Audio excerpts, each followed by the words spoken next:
ЕНТ. Should the sentence where the present continuous is used with the future meaning.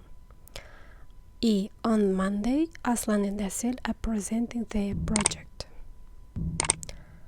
This is the right answer. Next question. Read the sentence and choose a healthy habit.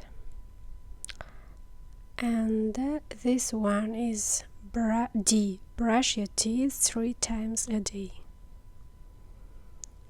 The next question. However, what also are examples of connectors that describe contrast.